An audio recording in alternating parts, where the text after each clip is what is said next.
And we're back. We are back. Crazy to think it's been a whole week. A whole week, man. Have I been ready to do this again? It's crazy because it's just something that once you start, You just don't every want to little, continue to do it. yeah, you just get sick of it. And you're like, this is not what I want from my We life. should probably stop now. Time to cash in and bro out. Exactly. But no, like seriously, every single little bit of this has been so cool so far. I mean, just creating an account on Spotify, seeing our logo there, seeing the analytics of people playing it. In the first episode, the episode we It I was a said practice run. It it was a was a straight up practice practice run. run. It was a practice. We learned a lot. I said, and you can't go back and see this now, but I said shout out to our 6 listeners. And you know how many subscribers we have now? 6. We've got 6. That was a trick question. But it's just really cool. It's really cool to see something that you create get any type of legs under it and make any type of progress. Like we've said this 1,000 times to each other. If this never goes anywhere, then at the end of the day, it's just really enjoyable to be able to create something and to be able to do it with a friend. So super exciting, super happy to be back. Got some good topics, even though we very rarely ever stay on topic. But how you feeling about it? I think we should just stop now in all transparency. When you referenced friend just now, I'm like, who's he talking about? I I was like, got what? so I got so confused. I was about to ask myself, what do I do with my hands? I Definitely just not. I just don't know. He can't It's be crazy. talking about me. He can't be talking about me. We had a No, conversation before surely this not. podcast where he's like, this is strictly business. And if you look at it Business. for anything more than that, then you are inherently wrong. It's like that movie. Have you ever seen it with Kevin Hart? Oh my gosh. I can't remember the other dude's name, but it's called The Wedding Ringer, where he's like a best man for hire, Kevin Hart.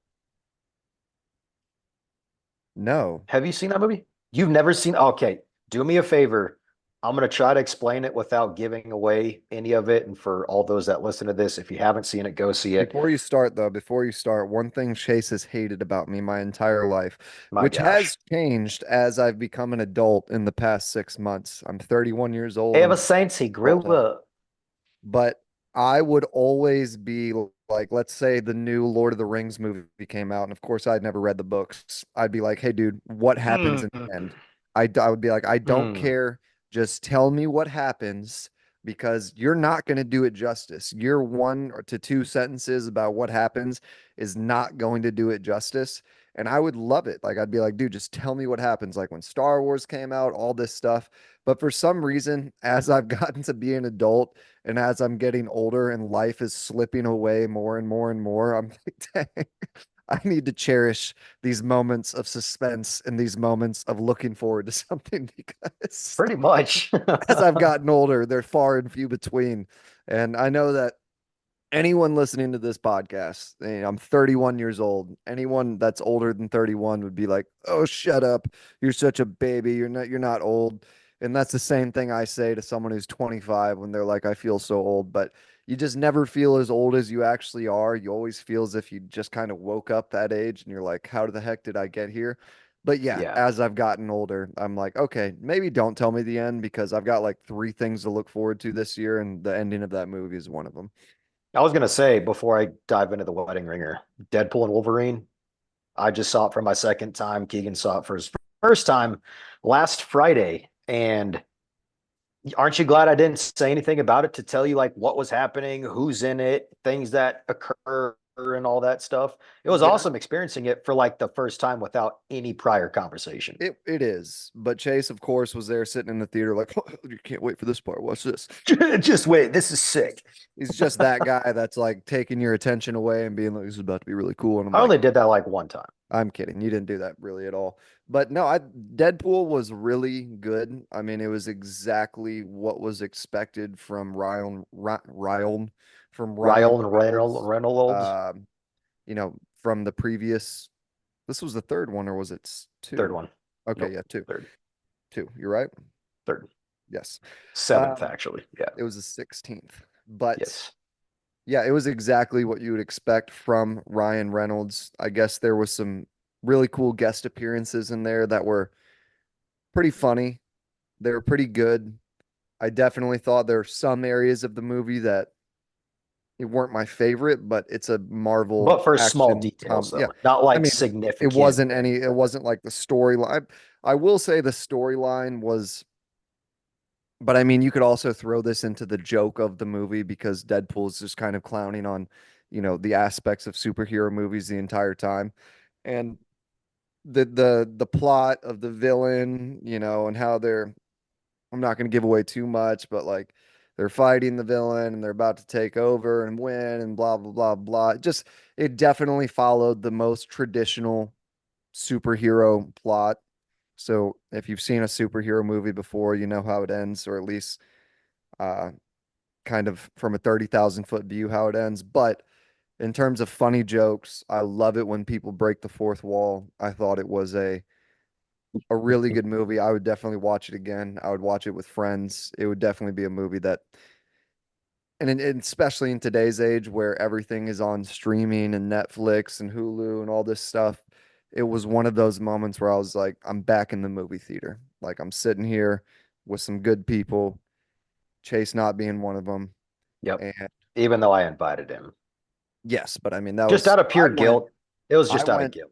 to I make you didn't. feel better about yourself. Because I Yeah, was like, if I say yes, he's going to think we're friends, and that's going to give him exactly. what he needs to make it Yeah. to Monday. And So then on the flip side, I would feel bad and guilty if I didn't invite him because it's kind of like one of those big brother situations like, he's just going to be at home. you are a couple days older than me. I am. So, it's a good reference. But And no, what was I going to say? The whole wedding ringer thing. Oh, yeah, about you us were going being to tell me fake about Wedding friends. Ringer and that I Fake should watch friends. the Yeah. movie. Yeah. So all that to say, without giving the entire thing away, the whole principle is generally Kevin Hart is a man for hire, but he's a best man for hire. So this one prominent guy, like the main guy who's getting married, has zero friends, and he ends up finding out about said best man service. And the dude has like literally no friends at all. So he not only has to have a best man, but an entire groomsmen party. And it's just the whole conundrum basically of them progressing through the whole movie, trying to figure out how they quote unquote pull off the golden tuxedo, which is like the ultra package of best man and an entire groomsmen party. Really funny movie.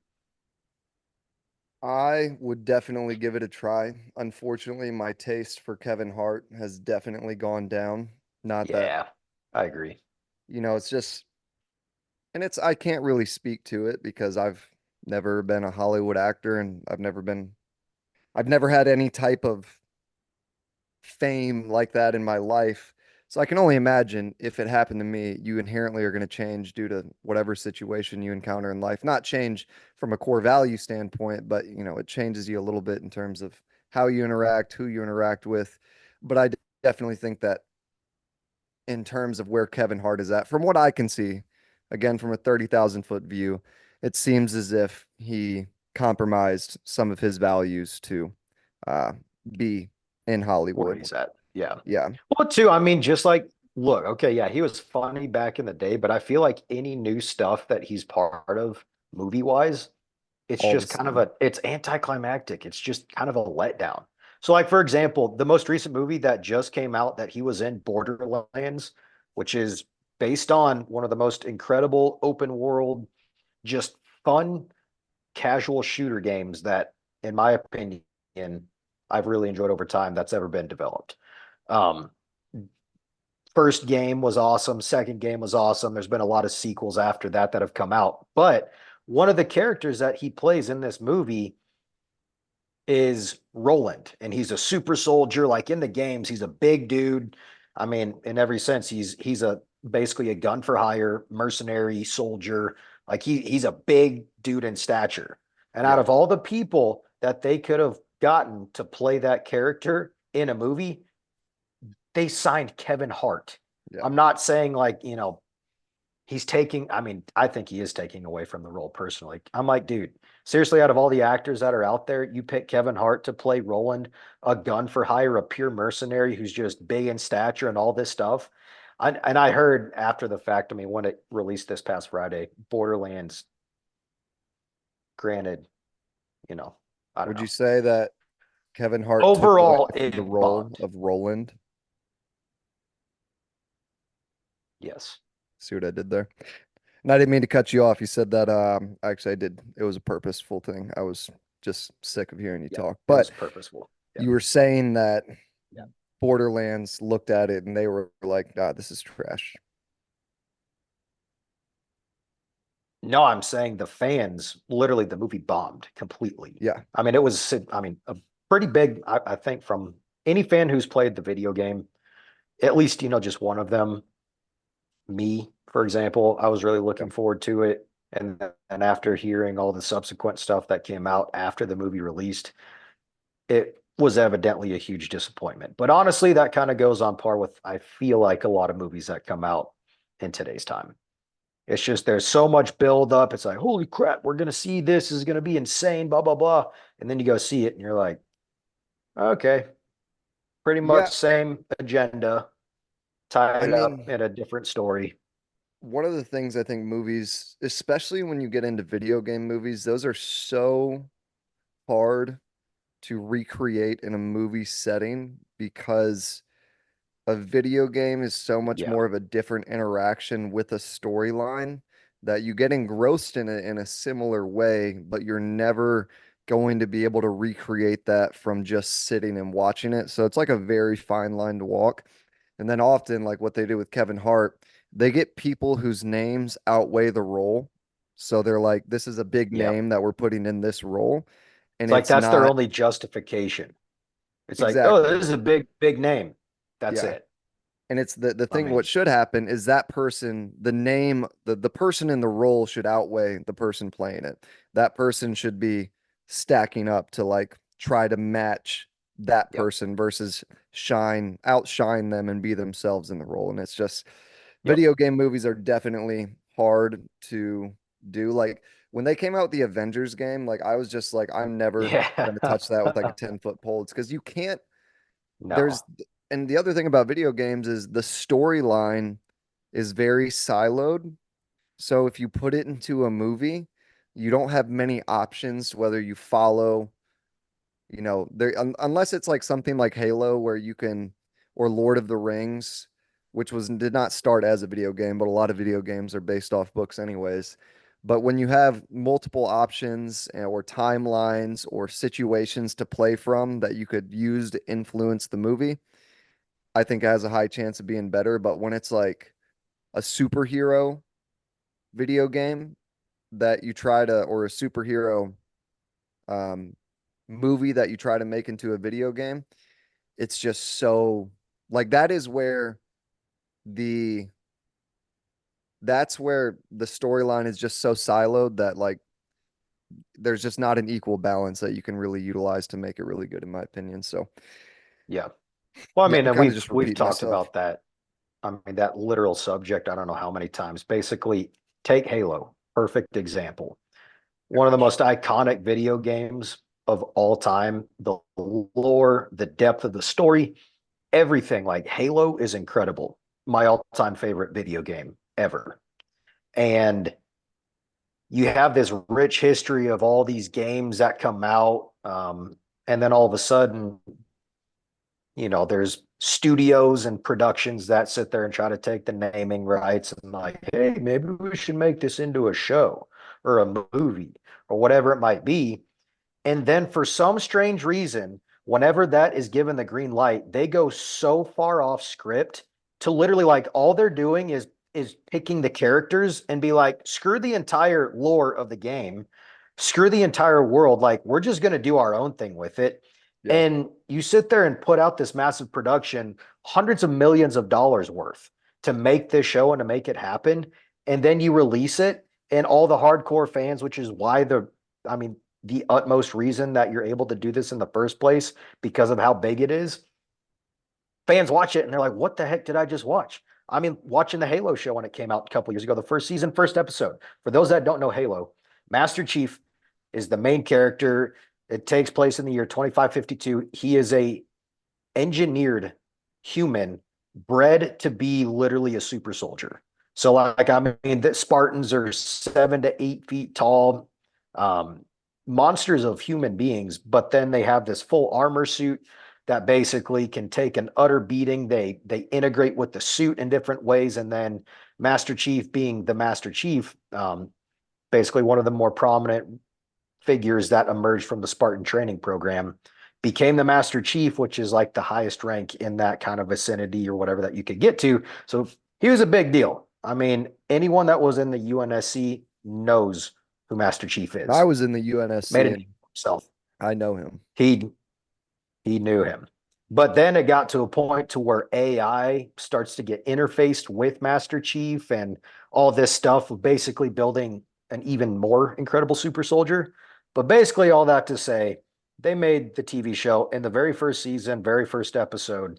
One of the mysterious things about Master Chief throughout literally over 23 years of Halo being a game, we never, ever, ever, ever, ever, and I repeat, never, ever saw Master Chief's face. Yeah. Okay. The whole ploy was to basically make the player feel like they were Master Chief. Yep. Um, they didn't want to put a face to the name, basically. Well, first episode of the first season, at the end of the episode, the dude who's playing Master Chief takes his helmet off, and you see his face for the first time in like 23 years. And I'm just sitting here thinking, as a hardcore Halo fan, along with many others, why? Legitimately, why? And it was just downhill from there. Like, they make Halo, the show, into a love story. Legitimately. I mean, in the 2 seasons, by the way, the show got canceled. I don't know if you heard What? that. It got They canceled it. canceled? It got canceled because it was trash. Yep. Are So you serious? it got canceled. But I heard rumors, I think that some other reputable director is trying to pick it up.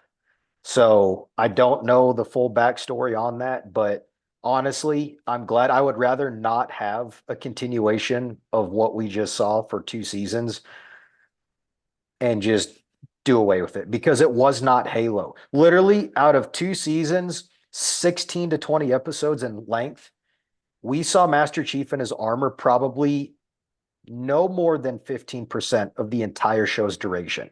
It was him out of his suit, romance with this lady in the first season. And then after the fact, basically the UNSC is turning on Master Chief, trying to thwart him as like the internal threat, because the UNSC is going through some crazy restructuring, Oni, blah, blah, blah. But I'm just like, wow, this is so disappointing. As a hardcore Halo fan, I could not be happier that that show has been canceled. Yeah. Unpopular Let me push opinion. back just a Hopefully little it's a bit. popular. Push back just a little bit because, well, first off, I had no idea the show was canceled. That is because at the end of the day, there are some good parts of it in terms of the fight scenes and not very many. I'm not gonna sit here and say like, but it's just cool to see. You're like, you've always wanted to see like a live action Master Chief fighting, jumping off of banshees, shooting, fighting, fighting, fighting. But that is what I was referencing in regards to like, not only do you get siloed within a storyline, if you disrespect the storyline, then you are immediately losing a massive fan base. And they didn't just disrespect the storyline, they really took it in a direction that was not in the books, but they were using key points in the books to try to keep it on track. But the only thing I will say in regards to the helmet, because I totally agree that, that was kind of one of the things that about Halo that was really cool to play is that you never really got to see Master Chief for the person he was. So you really were Master Chief and you really did get to immerse yourself in the character. But as a show, I only think it's logical, not even just from a, like filming standpoint, but in terms of personalizing Master Chief, he was a person outside of all the battles he was in. So I thought it would be cool to kind of like see his life, see how he interacted with people out of his suit, the Mjolnir armor, and that was, I didn't expect him to do it in the first episode, but where they lost me really hard is where they did that. And I was like, okay, you're taking a leap, but this leap you could really get some air under your wings with it if you do it right. When they just went down a completely different path of like him falling in love and all this other stuff that was just not relevant to the Halo story, that's when they really just started losing the entire fan base. And there's so many people, you know, saying stuff about it. And what was the guy's name? The actor who played Yeah, yeah. Pablo Schreiber.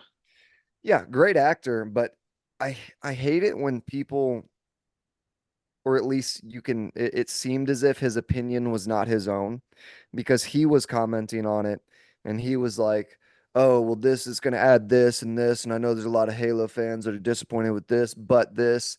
And I'm just like, okay, for one thing, maybe taking off the helmet, I can side with you, because the other side is it's very hard to film a immersive multiple season show with only having one dimension of a character like that. Like, because you can't really get personalized with him outside of battles if you never see him as a normal person. You know what I mean? So Yeah. I thought that it was a cool thing, but it was just one of those things where like even the actor was like, "No, this is the best thing we can do for the character." And it's like, "Well, the show's canceled." So I guess it actually didn't work out.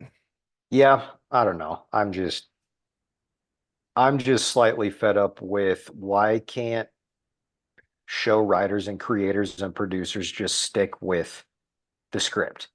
Like Well, there I hate always has to anything. be something different, like Yeah. drastically different. Like, okay, if you're gonna do it, if you're gonna show who Master Chief is or show his face, like I get it, but like show him in the light that every fan knows him to be. And Yeah. we hardly saw that in the show. No, barely. I mean, it was like, and he was just, in terms of being emotionally susceptible to getting into stupid situations, that was not Master Chief. And he was Yeah. doing stuff like that. And then, in regards to the show as a whole, yeah, they had such an opportunity to like, I mean, man, if you would have just stuck to the story, that would have been a multi-million dollar only in profit show. Like my gosh, you had a guaranteed fan base, a loyal fan base, a fan base that you could have Oh, yeah. screwed up in so many other areas. If you would have Yep. just delivered the actual storyline, then that is like, that's all you needed. But I was gonna say the one thing I hate, and I don't care what side of the aisle you're on. I just can't stand it when people let their political views become the heart and soul of everything they do. And it's Yep. like, I don't care what you think about a president or what you think about hot button issues. It's just like, just make a movie for entertainment, please. Just make a Exactly. movie for the sake of it being a really good movie on whatever topic you're making it on. And Yep. to go even farther, don't make it on political issues, because we already have all of these issues that are constantly being argued about and constantly being, just separating everyone. And it's like the last place that I want to get on one side versus another is on my own couch at my place by myself. It's just like Yep. I do plenty of things by myself just fine, and you're ruining that one. Yeah. Oh, totally. I mean, it spans multiple categories of entertainment, movies, TV shows, video games, especially that are starting to come out. I mean, the NFL, NBA, like it's just let entertainment be entertainment. We're inundated with all this stuff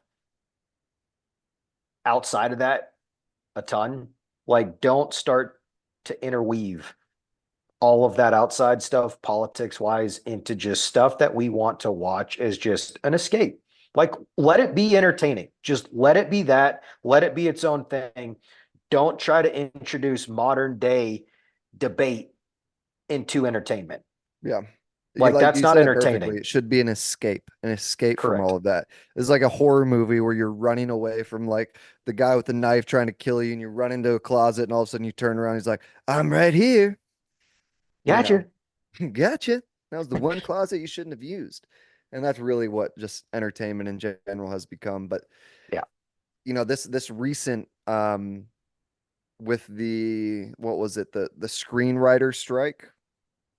You remember Yeah. that? Yep. Like late last year, or was it Yep. early this year? I don't remember. Yep. But It was late everyone last was year. so worried that AI was going to take all their jobs. And man, if you look into AI, it is scary. Like it is really going to. People are being very coy about it, Yeah. like, oh yeah, AI is going to take our jobs, and they're like, come on, man, like jobs are always going to be there, and it's like, Right. eh, profit kills a lot of things, and at least the chase of profit. And when AI gets give AI 5 years, Oh AI in yeah. 5 years is going to be, Moore's law. I mean, it's going to be the crazy, and not even just Moore's law is now amplified by AI itself because AI can take in so much. Like Moore's law was relevant to us developing whatever it was. Right. AI can now develop itself because it has self-learning models. And dude, in 5 years, like I just think it's so crazy that we were alive to witness the birth of AI because, like one of the things we talk about all the time is like, I would have loved to have been born in like 2552, you know, Yeah. With where we have, Master Chief. yeah, like we have all, like, yeah, Master Chief time, like we're going, You know him though, right? yeah, I mean, well, hey, dude, listen, Are you a time traveler? I'm not commenting on our relationship because it could get him in trouble, it might get me in trouble, and it gets a Mm, little hot and heavy. mm, So please mm. stop asking questions. But We're gonna dive I'll into just that say that later. he's got some very nice arms. Anyways, um, yeah, I dated a couple times, never texted me back. Got ghosted by the Master Chief. Have a feeling you're not the first one. He's a Kind pretty of hot item, hot kind of busy commodity. saving the universe in the Halo Yeah. ring. But if you've ever seen the show, like, what is it, Altered Carbon? Um, a super cool show where essentially they can download people. It's way in the future, and they can download people's consciousnesses into a chip that everyone has. And then like the premise of the show is based off of a guy who was a military operative, but got framed by the government.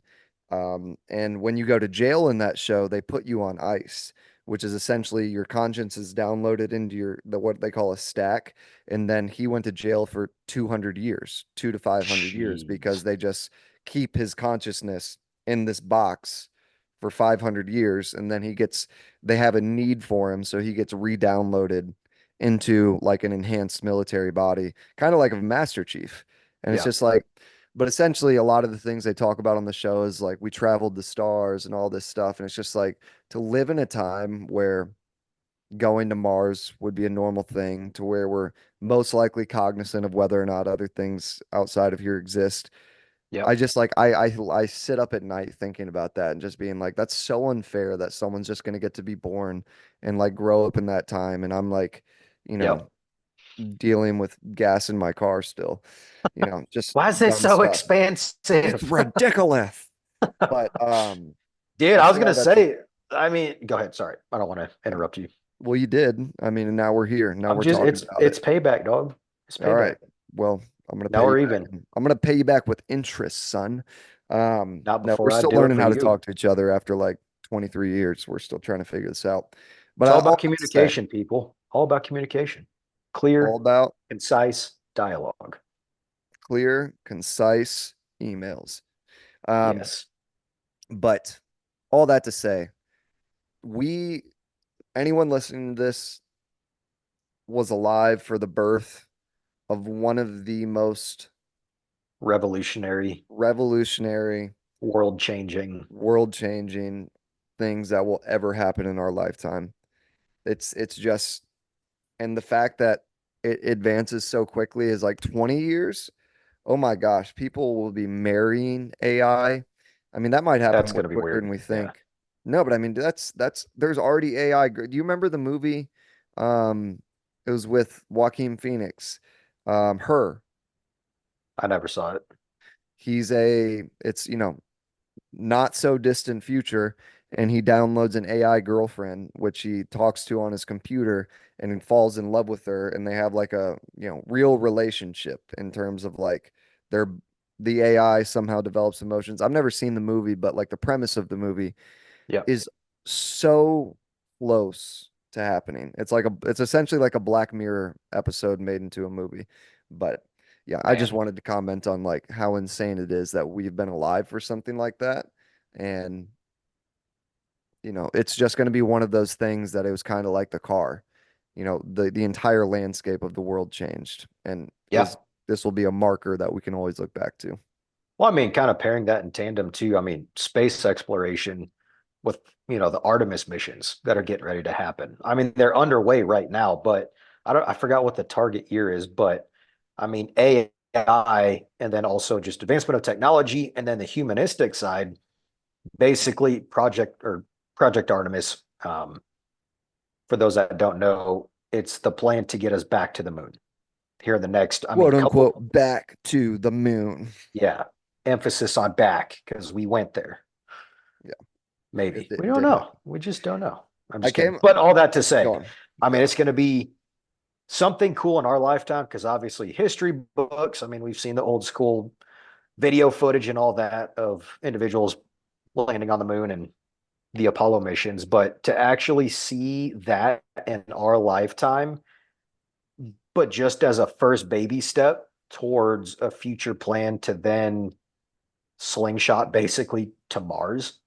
I mean, Yeah, I legitimately think we will be on Mars within, at least for the first mission, it's going to be within the next 20 years. yeah.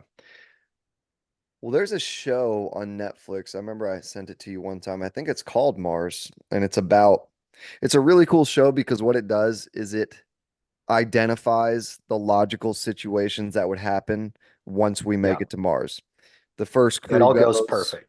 Yeah, I mean, no one dies. Like Yeah. literally, they get there. There's already water. There's plants Yep. growing. Turns out there are people on the moon or We on make Mars. contact. Yeah, we make contact with them. They're just Mormons. They figured it out. They got there Hmm. first.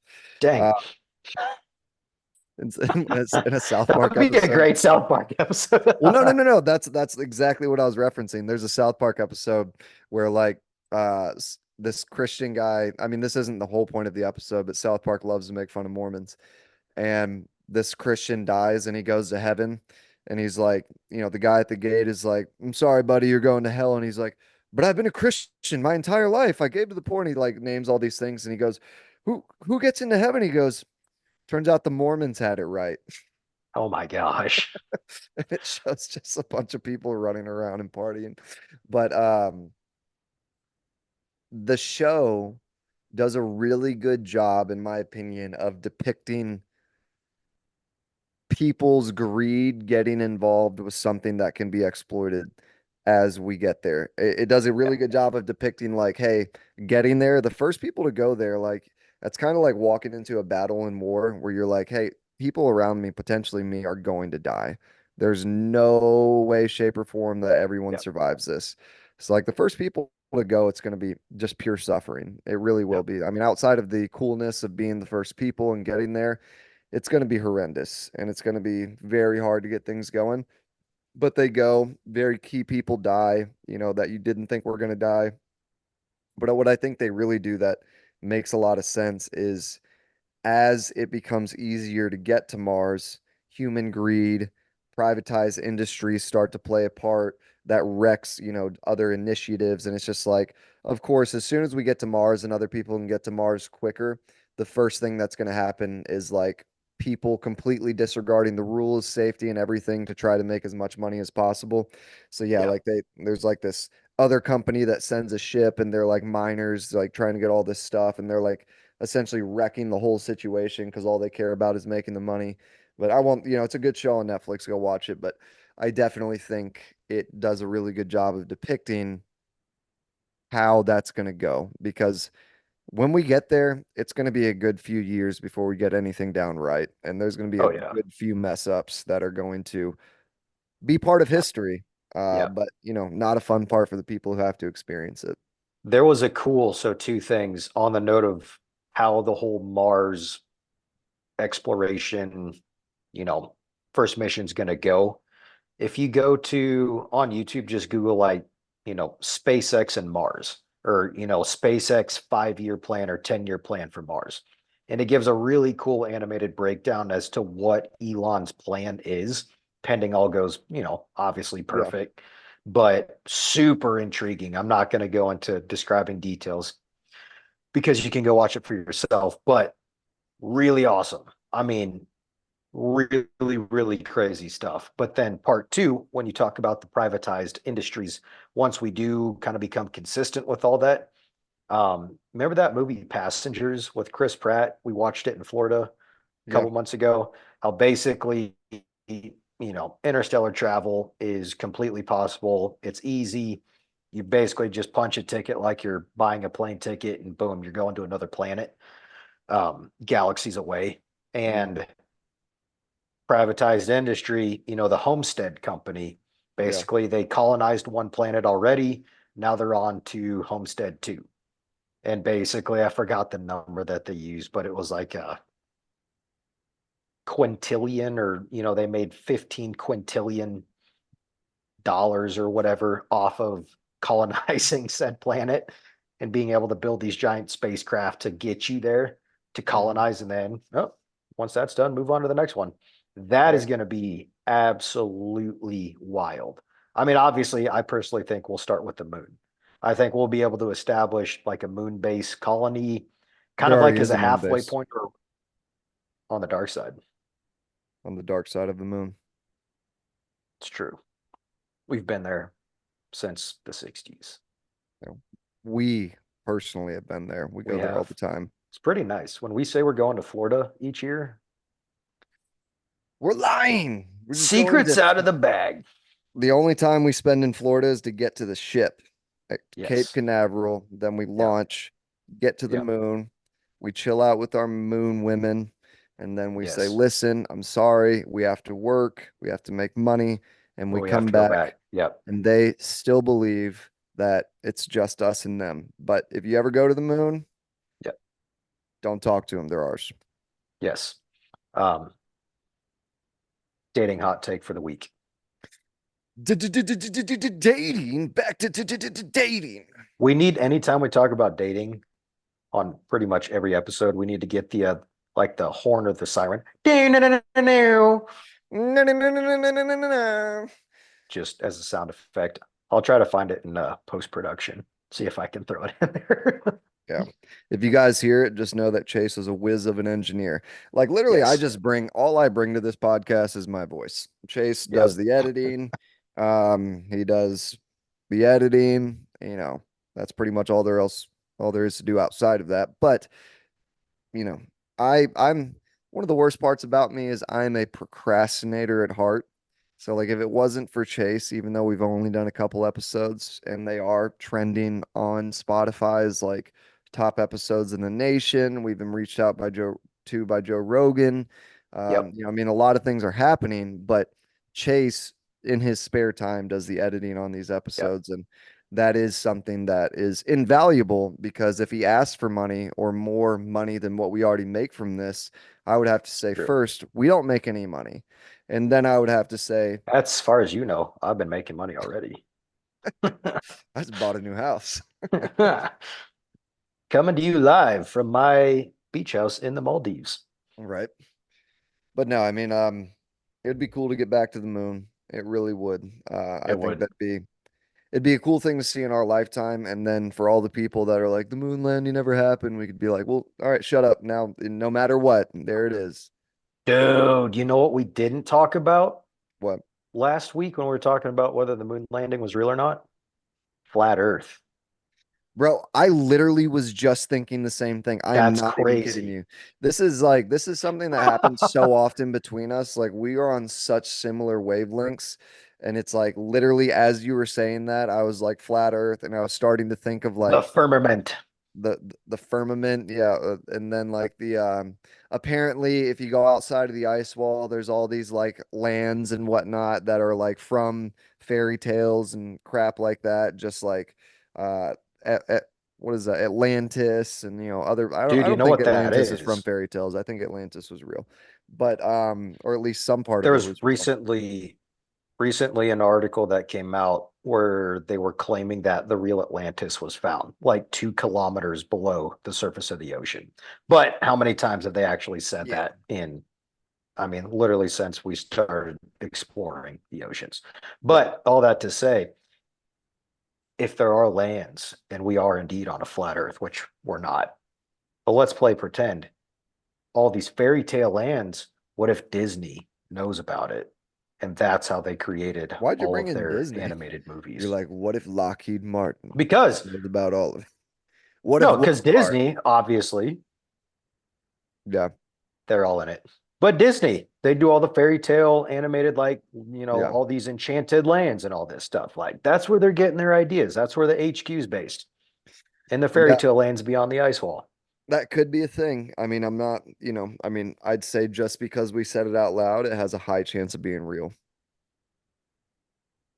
Sorry, flat earthers, it's not real. Well, here's my thing with flat Earth. The only thing that I have with flat Earth that is just like my biggest gripe is like it doesn't make logical sense for something in space that is a large body to be flat. Everything else we see in space has curvature, or at least any physical object outside of asteroids. And even them, they generally have more curvature than they don't. It's not just flat. And it's like also in space, something that is flat would be, I don't see it being able to have the same centrical force in terms of like a consistent movement. Like, don't you feel like if it was flat, it'd be flipping all over all the time and going in different directions? It's just, it doesn't make, and then also if you break down like the mathematical equations of gravity, or at least, the effects of gravity, gravity would not work if the earth was not round. Like the earth being Yeah. round is a major component of gravity, or it would work. It just wouldn't affect us the way that it does. But yeah, I mean, Well, I'm pretty sure flat earthers don't believe gravity's a thing, that there's something else that's keeping us down. That gravity was just a ploy, basically, or a cover up to explain something, but they don't believe gravity's real. well, it really doesn't matter, like, because it's kind of like saying, you know, wind is air. It's like it's something. You can call it whatever you want, but we Right. can all agree on the effects of it. But yeah, I mean, flat Earth is just, I mean, this is like one of those things that it's just once you go down that rabbit hole, start to believe things like that, it's hard to get yourself out of it because there are some things that are just like, oh, that's kind of interesting, but it just doesn't make, there's so many places where the logic falls through on it, whether it's the shape, whether is the incentive as why it would even, why would anyone even lie to us about it? Like there's no real incentive to lie, to be lied about, like it's not like they make money off of it. Yeah. It's just there's so many things. And like for instance, my buddy, he sails around I mean, maybe not around the world, but I mean, he sails like, for real. Like he's out in the middle of the ocean doing stuff like that. I'm pretty sure if anyone would have ran into it, it's his, it was like 1,000 names, ran through my mind to call him, but they all had curse words. So I'm trying to clean it up a little bit. So his fanatical self, I love him to death. I just, That's a good one. I talked to him the other day and he was in, 35 miles off the coast, sailing in his boat going to Georgia. So long story short, I definitely think someone would have hit that wall at this point. Yeah. And of course, people are going to listen to this and be like, "That's what everyone says. Like those are the most common. We've got things for all of that." And it's just like, all right, man. Let's say the world is flat. So what? Like, Yeah. so what? What's the end goal here? And a couple things on that note too. If any of you are flat earthers, please comment, give us your thoughts. Um, but one of my questions would be, basically on what we know today for planes that fly around the world, for boats that sail around the world, you can perpetually go east and west forever. Like it doesn't change direction. You can go west infinitely. You can go east infinitely. But once you go north, there is a point to where you can only go so far north before your direction changes south. So how would that work on a flat earth? That would Yeah. be my one question to pose. Because of the magnetic poles, I mean, I don't understand how that could remotely work on a flat earth. Do you know that the Earth every so many thousands of years switches magnetic poles in terms of it flips on its head and the North Pole is now the South Pole now the North. And I mean, I've heard of it. Yeah.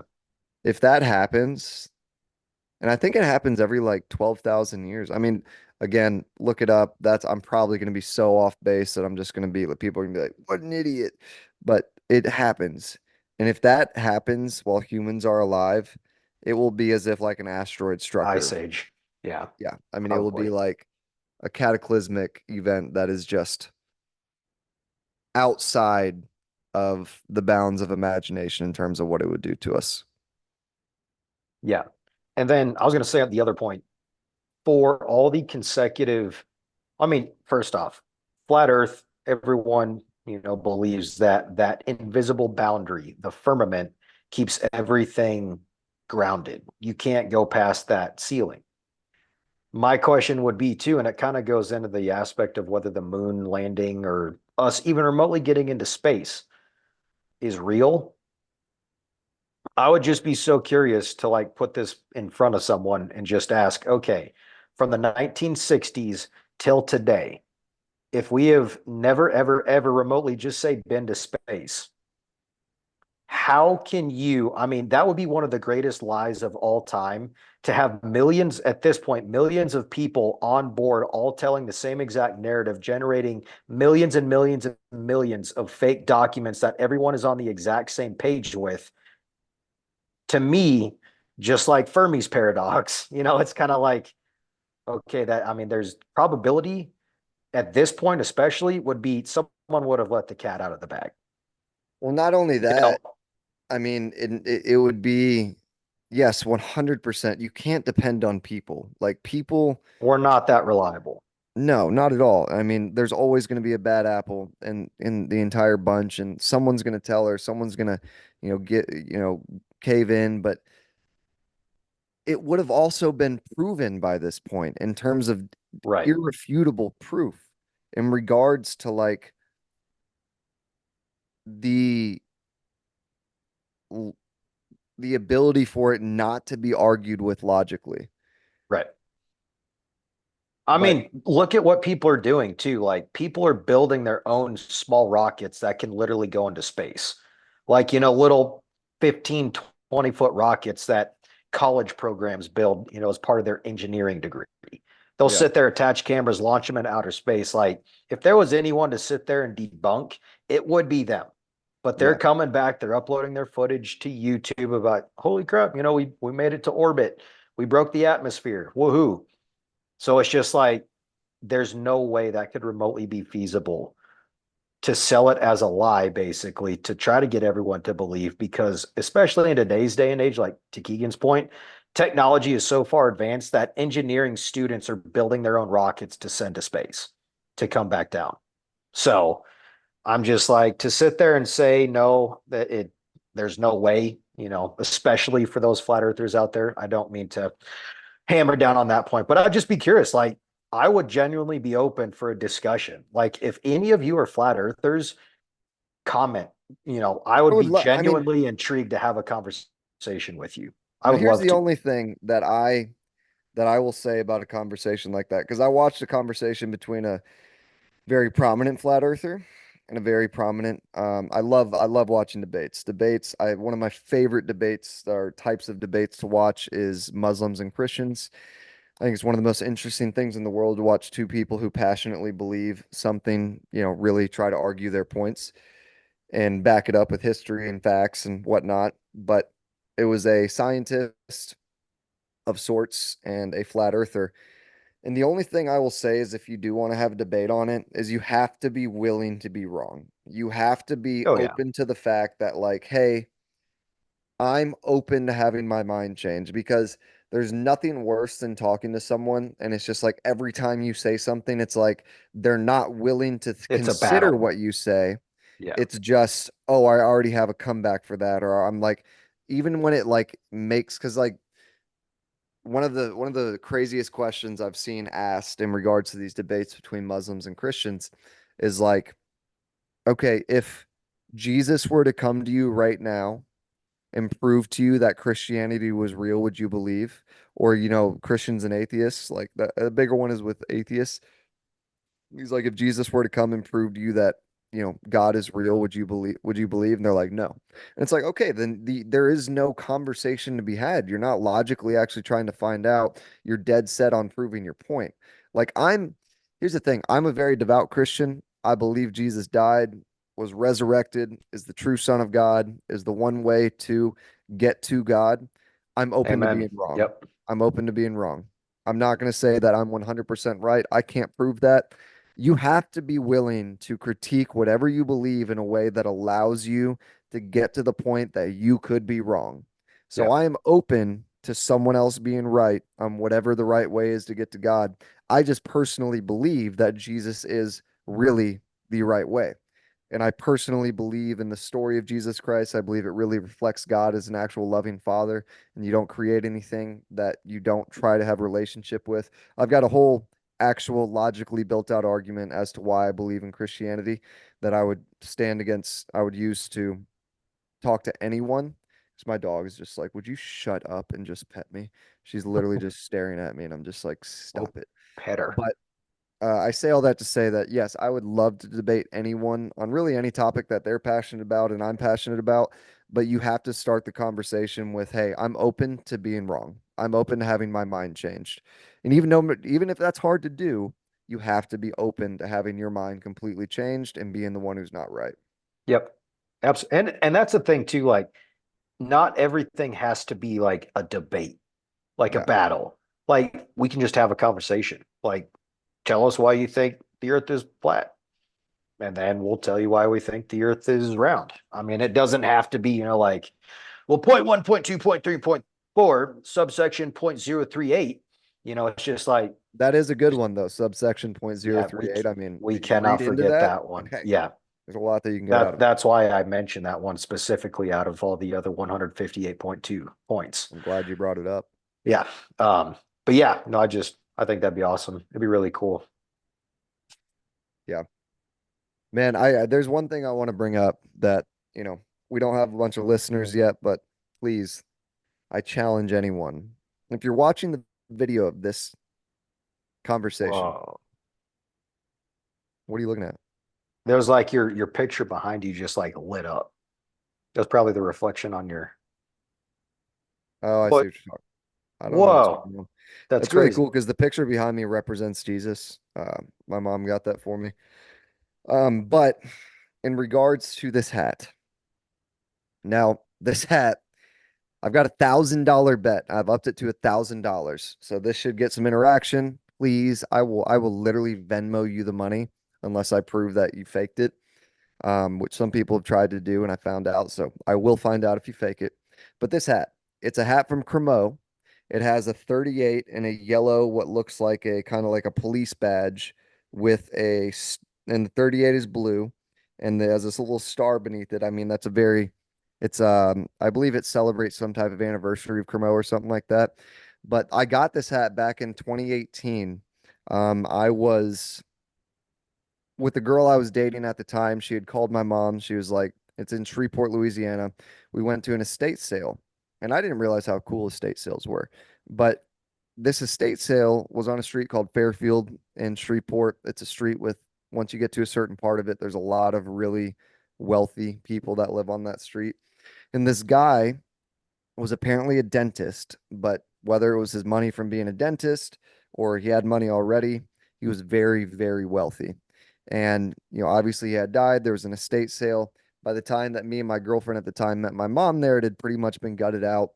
And you walked into the house, it was so cool. There was like a sunken marble sunroom with a marble bar, and the backyard had one of those rectangle pools with like Greek statues around it. It was like a typical super rich person place. I wouldn't say typical, but kind of like if you were to, think up what would a super rich person's house look like. It had like a courtyard, and it looked like Scarface's house, honestly.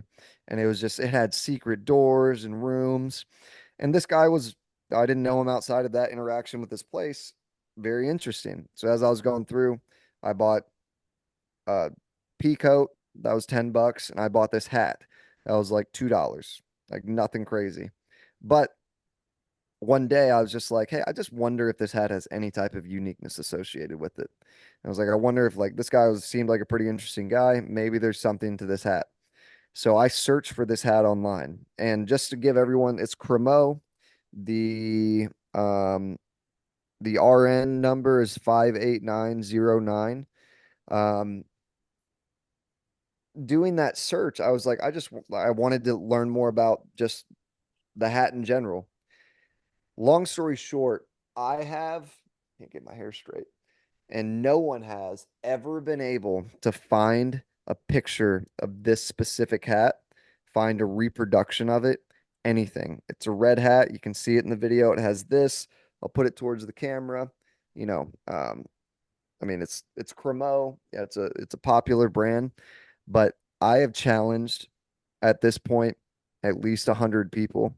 If you can find this hat anywhere online, and we've done reverse image searches, everything. If you can find this hat and show me a picture of a reproduction of this specific hat, then I will Venmo you $1,000. No questions. I mean, questions definitely asked. I'm going to make sure you didn't cheat. But I challenge anyone listening to this to watch this video, or at least this part of it, and try to find a picture or a replica, or like another one of these hats. You won't find it. Try as hard as you want. I What's love the number? watching. It's the number is Look at Chase. He's going to look up the number just like everyone else has. The number is RN hashtag 58909. Um, so if anyone listening can find Found it. a, no, you didn't. I'm just kidding. I was about to like, try, please. I spent hours trying to, other people have spent hours. People always spend at least 20 minutes. Like I'll be with a group of people and I'll bring it up. And usually a girl who's like well versed in clothes or something will be like, oh, I can find that immediately. No one's ever been able to find it. If you can find a replica of this hat, $1,000 is yours. We're gonna lose money on this show before we ever make money on this show. But challenge to anyone listening, and I promise you, you will not find it, and you will piss yourself off trying to. Nice. I was gonna Yeah. say I could have used that $1,000. I uh I ended up selling all my Bitcoin yesterday. I got a little bit of, not to change the subject away from your super rare hat by any means, but I'm No, that's going all to. that need to be said. That's a perfect segue. You're a I segue uh master.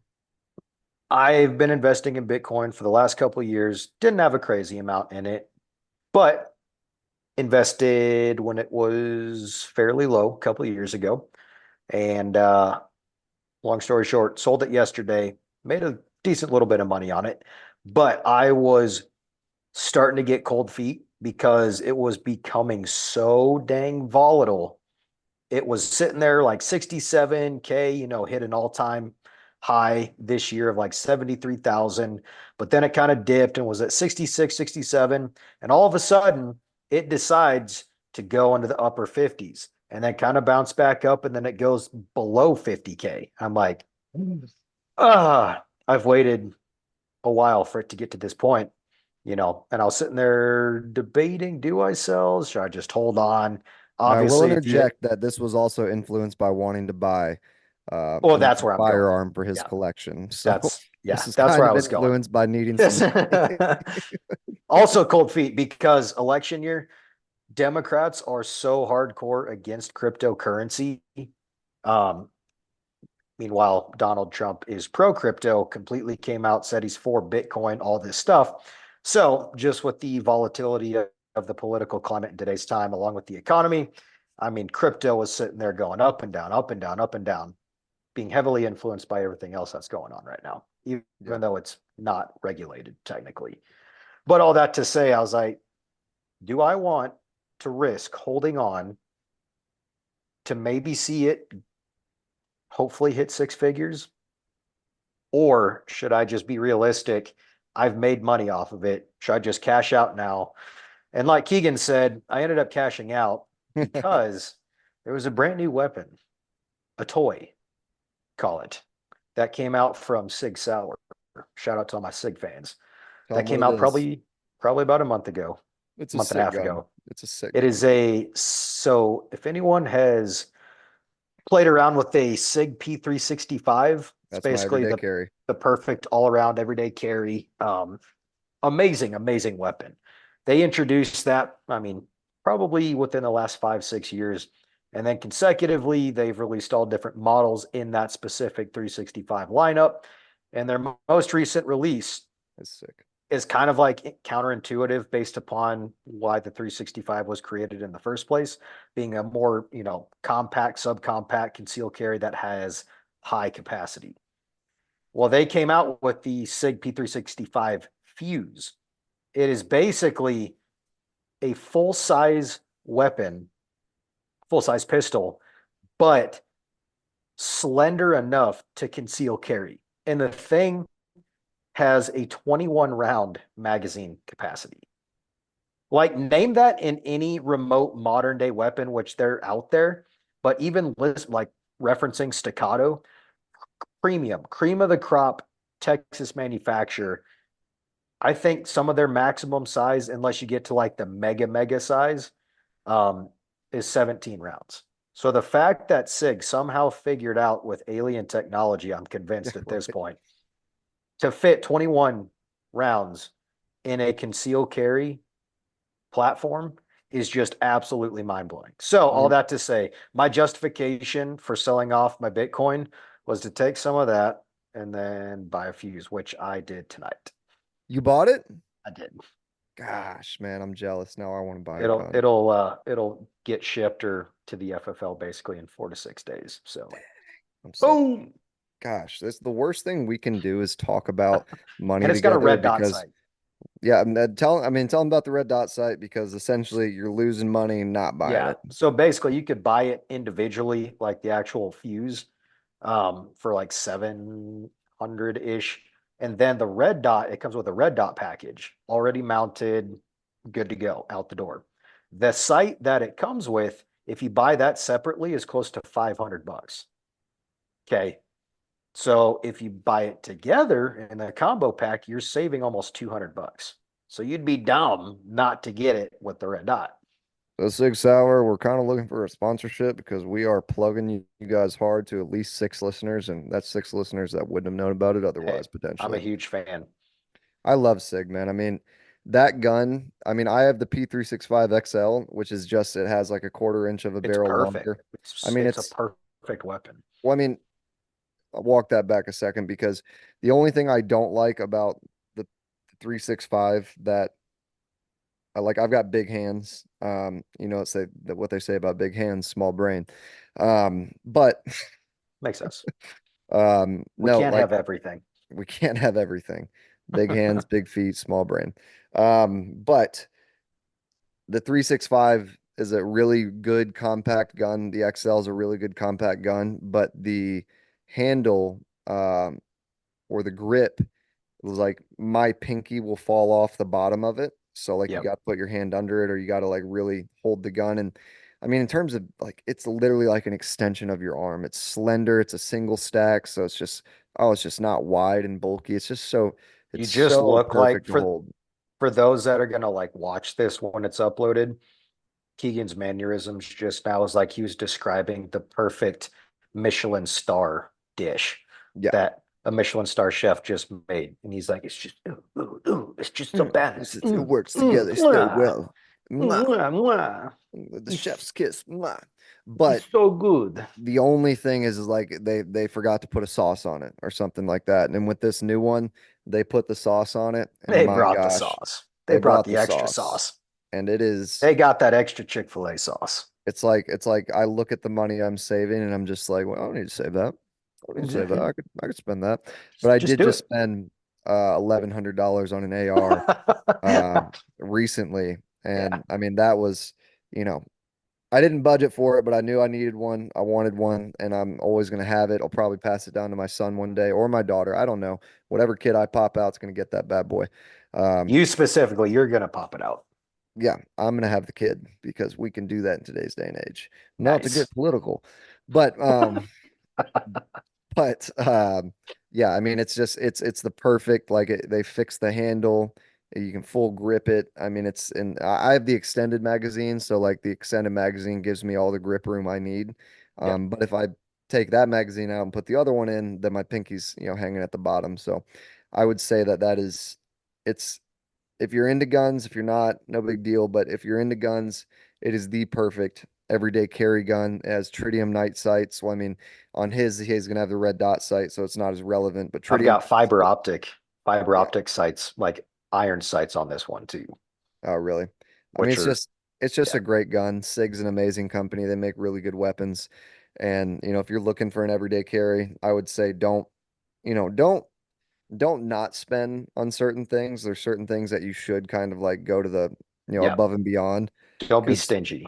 yeah, don't be stingy. Save up your money for something like for an everyday carry and you'll get the right one. But they did a really, really good job kind of recreating it in a way that is gonna allow the gun to be, you know, just even better. So Yep. I'm jealous. I didn't realize he had bought it now. Now I feel influenced to buy Surprise. one. Yeah, that's so just like why'd you When gotta bring we that up here? when we go to the range and you try it out for the first time, I bet you'll end up getting one. You remember that time we were at the range and we pushed it out to 50 yards and I was the only one who hit it? Was that at the property? No, it was at 407 Gun Club. Shout Oh, out. was it? Okay. Yeah, it was me, you, and Jesse shooting, and we were shooting Shout out Jesse. Jesse, one of our good friends, probably will be a guest one day. But we were shooting, our guns. That was the only gun I had at the time, or at least a gun I'd specifically bought for myself. I've got a 20 gauge and an AR now in my personal arsenal. But that gun is a great gun, and Chase and I were shooting it and we pushed the target out as far as you could go at the range. And we were like, let's see who can hit it. And let's just say there was only one more thing with on the it wasn't the bullseye, but in that area, there was only one more extra bullet mark, and it was after I shot it. So Mhm. within 50 yards, I'm a dangerous person. 51 yards, you're safe. But it's a great gun. Um, who makes my AR? You know a lot more about guns than I do. I kind of I regurgitate everything that Chase says, and I just say it to people in groups where it makes me seem cooler. But Chase is actually, I'm the voice in his ear. He has an earpiece in all the time, especially when talking about these things, and I'm like, it's this. it's like where I'm on a date, and I'm like, what did you say? And she's like, wait, what? And I'm like, I'm sorry, I was talking to myself. Um, but yeah, amazing gun. Yeah. And one thing, this is a great story. I just want to get back to the investing part because Yeah. investing, if you're in any age in life, I'm not going to say I'm great at investing. I'm just going to say even when you lose money, there's not necessarily a massive downside because you're learning a lot about how to make money. Yep. And investing is like one of the best things you can do just as a habit. And the first time I ever invested was with Robinhood. And Yep. it was so it was so funny because it was during the pandemic. Robinhood kind of became a big thing because people were like, "Oh, the small guy doesn't It's have to have a trading made brokerage easy. account." Exactly. Even though they kind of screwed everyone over when they Shout out revealed that GameStop, they were, protected by a hedge fund. And, hedge funds the can short SEC.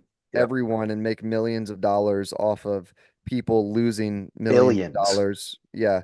But when they lose billions of dollars and millions of dollars, all of a sudden it's an SEC violation and you can't let the hedge fund go Yep. under, which I We're just thought shutting the was, markets down. You can't trade. yeah, disgusting. We But the next first, podcast, let's dive into that GameStop instance. yeah, we got That'd be some kind of stories fun. on that. Golly. The first time I ever invested, it was during the pandemic and I had some spare money and I was like, you know what? Exxon. is a company that is never going away.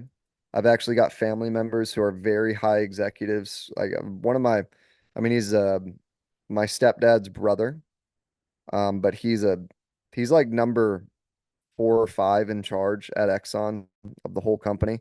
And then his wife was also a major executive at Exxon, so that's kind of irrelevant to the story. Just makes me seem cooler. And I'll always drop things that make me seem cool and no one else. It's just me. Like But the bike, the mic, get the it? mic. You always drop things that'll make you look cooler. Mic drop. It's not funny when I have to explain it. Jeez. All right, let's move on. That's so fake. My I know gosh. that was a real laugh. But Wow.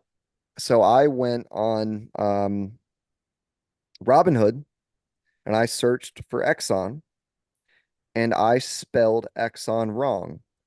I thought that Exxon either had two X's or it was spelled a different way. So I invested like $1,000 into a company that I thought was Exxon that had nothing to do with Exxon, not even a little bit. It was a metal 3D printing company I called remember. Yep. X1. It was called X1, Exxon X1. And the first time I ever invested, it was like going to the casino and I like used all my luck on this one. Um, Completely got the stock wrong, invested money in the stock that I had no idea what it was because I thought it was Exxon. That stock the next day blew up and I made like over $1,000 on that specific stock. Now, thank God I cashed out because that stock is now worth like Nothing. $3 a share. And it hovers at that. And at the time, it went from like 10 to like $45 a share.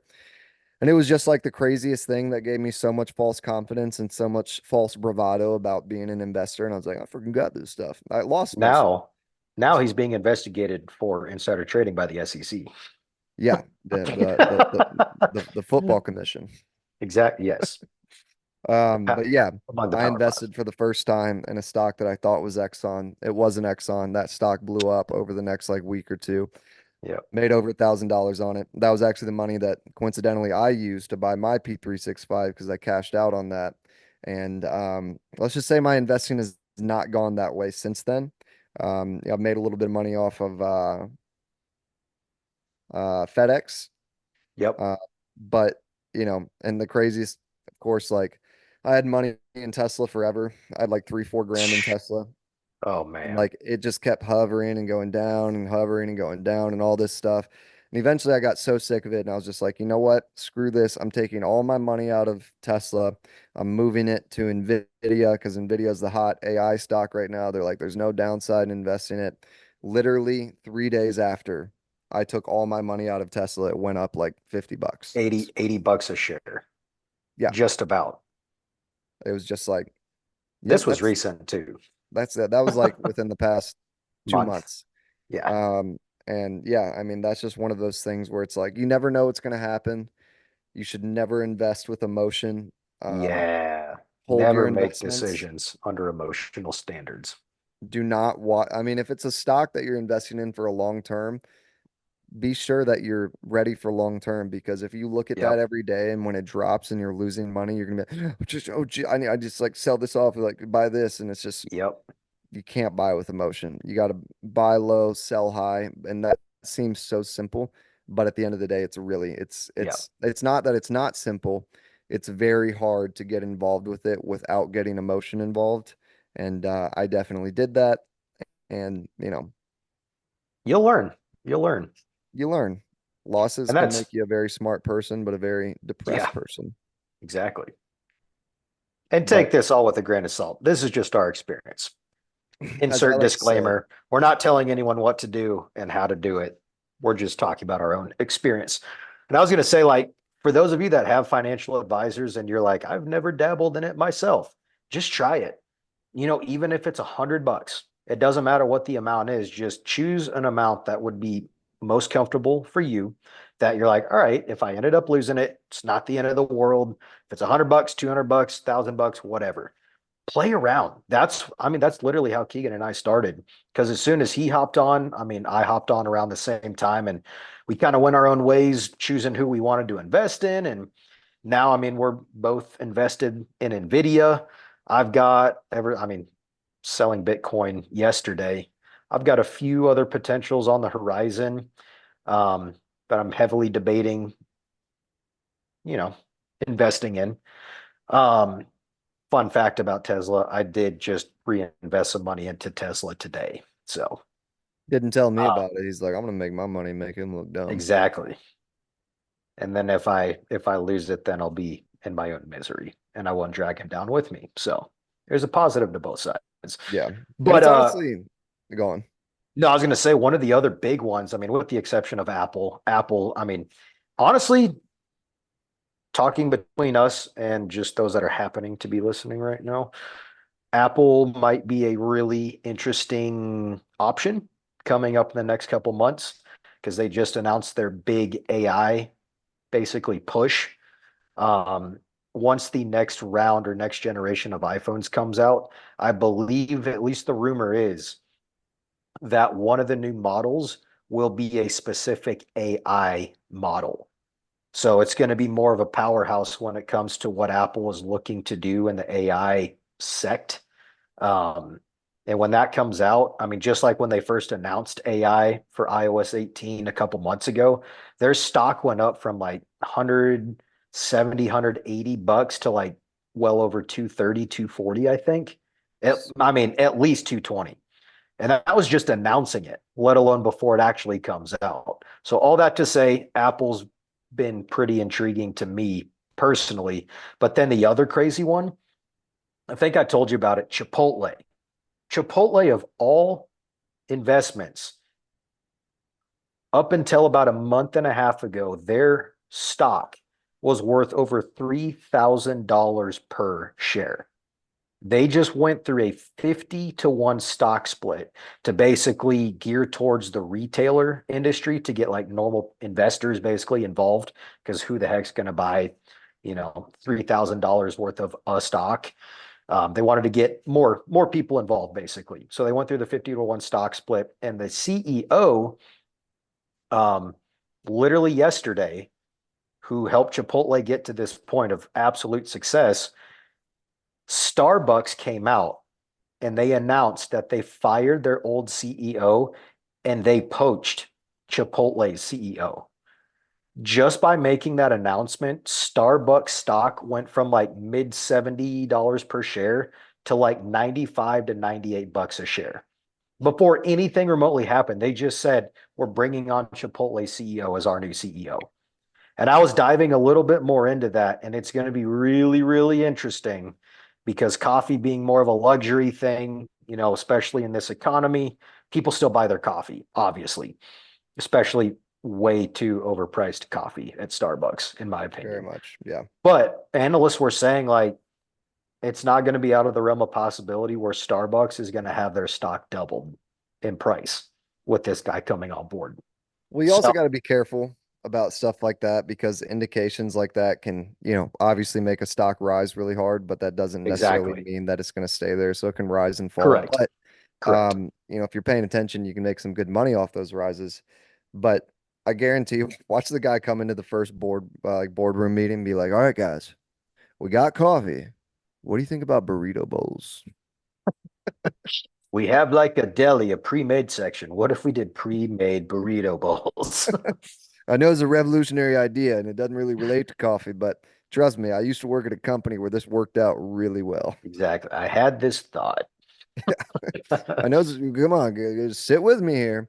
Think about a bowl, a burrito. Now break down that burrito, put it in the bowl, and we got Don't include the Starbucks. tortilla. Don't Exactly. even include the Use your tortilla. renewable bowls, your cardboard bowl, whatever, Your not the plastic. CBDs, your cardboard bowls. Exactly. But it's just going to be interesting. So that if there's any new person to come on to Starbucks as the new CEO, it would be this guy. Yeah, So I find that very, very intriguing, and I'm curious to see how Starbucks is going to play out. Because they've been kind of stagnant. Starbucks is Starbucks. I just I've never liked Starbucks personally, but this new corporate restructure is pretty interesting. I love Starbucks. I mean, they're Starbucks, in my opinion, for some reason, it's the only cold brew that like I really, really, really like. I love Starbucks cold brew. And, I guess it's just like, You're such a college girl. I mean, at heart, I'm a basic bitch. Um, give me that pumpkin spice latte and you make my I'm day. in. All right, I could hop onto that train. It's a good train. Put Never on your stops. nice, like big oversized sweater with your little fedora hat, and then go to Starbucks and get a pumpkin spice latte. A PSL, a Oh, PSL. dude. Yeah. I mean, it's good. I Heck mean, yeah. but every other place I get cold brew from, like the thing with cold brew is you can't just drink straight cold brew. You got to put water in it to like water it down and whatnot. Every other place has like Only if way you're weak. too, yeah. I mean, if you don't have some real cojones, you put Starbucks, you put water in your cold brew. But Chase is obviously leaps and bounds ahead of the rest of us. But every place I get cold brew at, it's so potent and it's so like Starbucks just does Yeah. it right in my opinion. I can drink Starbucks cold brew straight. And if you're ever hungover, not that we've never drank in our life. Honestly, I didn't even know what alcohol was. Um, I do That's the like, stuff you put on a cut, right? yeah, I mean, essentially it's alcohol. Cool. Get the Cool, germs cool, away. cool, Then cool, you take a little cool, swig cool, of it. cool. But Little what schwiggity was I schwag. saying? In regards to that, yeah, I kind of lost my train of thought. But Starbucks cold brew, really, really good. One of my favorites. My favorite without a doubt. And I'll probably be paying for overpriced cold brew until the day that I die. But no, I was gonna say that if you ever have a hangover, I found this out about 3 years ago. Drink straight cold brew, get a grande, drink straight cold brew. In 30 minutes, your headache will go away. Now, I can't argue for the rest of your body being completely messed up. You're probably still going to throw up, but you won't have a headache while you do it. And it will But you be, won't have the headache. and headaches at the end of the day, like my hangovers, again, this is perspective. I've never drank. But if I were to drink and I were to have a hangover, I would think that if I wake up and I have the slightest bit of a headache, then that's my sign that it's going to get progressively worse to the point where I feel like I Yep. need to throw up. Yep. Yeah. Just golly. Even like mornings that you wake up and I mean, there is a reason, but whatever that reason may be, due to lack of drinking water from the previous day or whatever, just waking up in general with a headache and you're like, there's no way I could be like productive. There's no freaking way. Dude, it is one of the worst feelings, I feel like. I mean, golly, especially really bad ones too, like to the point of migraine. Thankfully, Mm, I've never had a migraine in my life, just bad headaches in general, but enough to be like, I legit can't do anything. Like, I can't stare at a screen, especially working or whatever it is. Oh my gosh, dude, it sucks. yeah. Headaches, waking up with a headache is one of the worst possible ways to wake up. You just are guaranteed for at least half your day to just not be good. Yeah, exactly. All of your interactions are going to be like a shadow of what they should be because you're just like, I can't talk to you right now because every word hurts my brain. Yeah, it's nails on a chalkboard.